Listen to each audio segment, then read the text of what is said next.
და ამ თემაზე უფრო დეტალურად სასაუბროთ ჩვენთან ერთად არის ელჩი მარკ სევერსი, აშეციშის ყოფილი ელჩი ომანში. დიდი მადლობა რომ შემოგვიერთდით ამ ეთერში. რამდენად მნიშვნელოვანია ეს ნაბიჯი არაბთა გაერთიანებული საამიროების მხრიდან და რატომ ხდება ეს ახლა? დიახ, საგამშვიდობისა და მიხარია რომ ისევ 24-დან ერთად ვარ.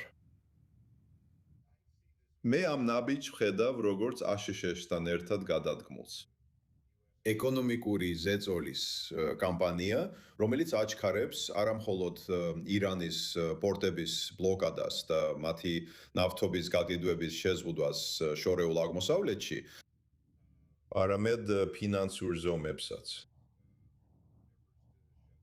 ცდილობები, რომ შეჩერდეს ვალუტით, მხარ ვალუტაში ვაჭრობა, რაზეც ისინი დამოკიდებულნი არიან.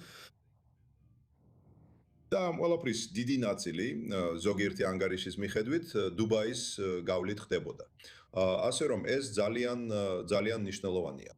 და ეს უნდა გააძლიეროს აშშ-ის ცდილობა, რომ ირანის რეჟიმზე ეკონომიკური ზეწოლა კიდევ უფრო გაიზარდოს.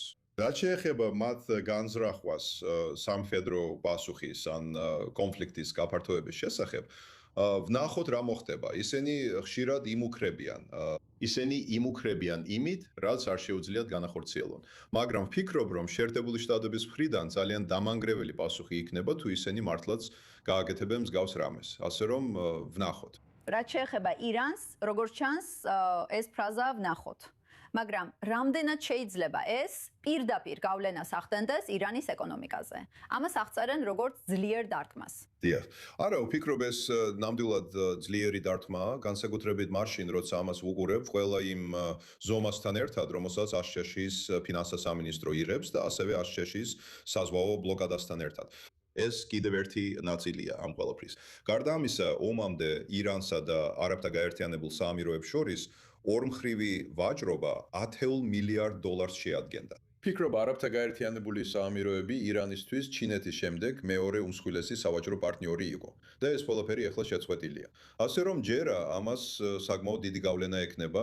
თქვენი აზრით, რამდენად მოულოდნელია ეს ნაბიჯი და შეუძლია თუ არა მას პირდაპირ შეცვალოს ირანის გათვლები?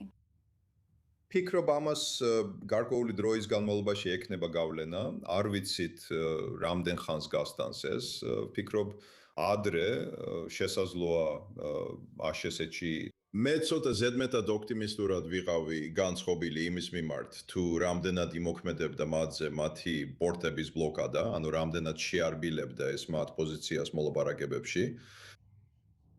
ეს არ მოხდა. მაგრამ როცა ეს დროში გრძელდება, მათ სულ უფრო და უფრო ნაკლები რესურსი რჩებათ. ვეღარ იხდიან ვალებს, ვეღარ აფინანსებენ თავიანთ მარიონეტულ ძალებს, ვერ უხდიან ხელფასებს საჯარო მოხელეებს, ვეღარ აწვდიან ბენზინს მოსაფლეობას და შესაძლოა ვეღარ აწვდიან ელექტროენერგიასაც. ასე რომ ისინი ძალიან სერიოზულ პრობლემაში არიან. მეორე მხარე, რა თქმა უნდა, ის არის, რომ სრუტის ჩაკეტვას და მიწოდების ჯაჭვების შეფერხებას გავლენა აქვს საერთაშორისო ენერგეტიკულ ბაზრებზე. თქვენ იცით ნავთობის ფასზე და ასე შემდეგ. ასე რომ ვფიქრობ, ირანი ეხლა უფრო სუსტ პოზიციაშია ეკონომიკური გათვლების თვალსაზრისით. თუ მათ სურთ ესკალაცია და სამხედრო ოპერაციებზე დაბრუნება, ეს უკვე სხვა სიტუაცია იქნება, მაგრამ მე ბევრ მიზეზს ვხედავ, რომ ისინი ასე არ მოიქცნენ. ფიქრობთ, რომ შეიძლება აქ ჯაჭვური ეფექტი მივიღოთ, როცა სხვა სპარსეთის ყურის ქვეყნები მსგავსად იმოქმედებენ. და ეს რაიმე ცვლილებას გამოიწვევს შედეგში, ან აქ არსებულ გათვლებში.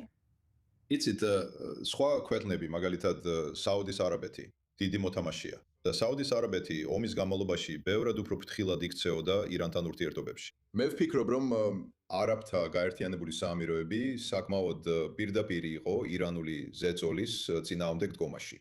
საუდის არაბეთის ექვემდებარება, იცით, მათი გემები წითელი ზღვის გავლით არაბეთის ნახევარკუნძულის მეორე მხარეს, ბაბ ალ-მანდაბის სრუტეში, ხუთების თავდასხმებს. მაგრამ მე არ მგონია, რომ ჰათები ან შეძლებენებენ, ან სურვილი ექნებათ ეს გააგრძელონ. მხოლოდ რამდენიმე თავდასხმა მოხდა საუდის არაბეთის გემებზე და ასევე რამდენიმე თავდასხმა საუდის მოკავშირეებზე იემენის შიგნით. მაგრამ ეს რეალურად არ გამწვავებულა. ნახოთ რა იქნება. ამიტომ სპარსეთის ურის თითოეული სახელმწიფო საკუთარ გათვლებს აკეთებს. ხადარის წარმომადგენლები, რა თქმა უნდა, მოლაპარაკებების პროცესის ნაწილი არიან, როცა მოლაპარაკებები მიმდინარეობს და ისინი აფასებენ თავიანთ კავშირებს ირანთან.